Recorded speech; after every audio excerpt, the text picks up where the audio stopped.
अर्जुन के पोते परीक्षित अपनी मां उत्तरा के गर्भ में थे जब अश्वत्थामा ने ब्रह्मास्त्र छोड़कर पांडव वंश को खत्म करने की कोशिश की।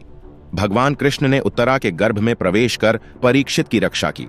इस कारण परीक्षित को वह नाम मिला जिसका अर्थ है जन्म से पहले ही मृत्यु की परीक्षा देने वाला। परीक्षित ने मद्र देश की राजकुमारी माद्रवती से विवाह किया, जिनसे उनके 4 पुत्र हुए। पांडवों के स्वर्गारोहण के बाद परीक्षित का राज्याभिषेक हुआ। उनके शासन में राज्य में शांति और समृद्धि थी। एक दिन भ्रमण के दौरान परीक्षित ने देखा कि एक व्यक्ति एक बैल को मारने की कोशिश कर रहा है। बैल धर्म का प्रतीक था, जिसके 4 पैर तप, स्वच्छता, दया और सत्य थे। अब वह सिर्फ सत्य पर खड़ा था। उस व्यक्ति को मारने की कोशिश करने वाला कलयुग था।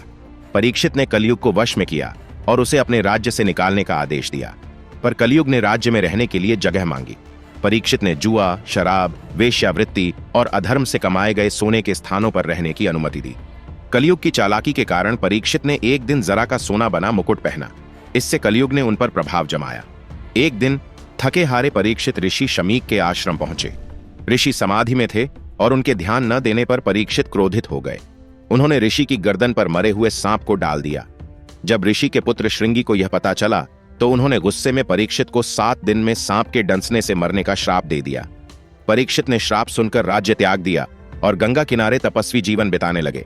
वहां उन्होंने ऋषि शुकदेव से श्रीमद्भागवत कथा सुनी और मृत्यु के भय को त्याग दिया।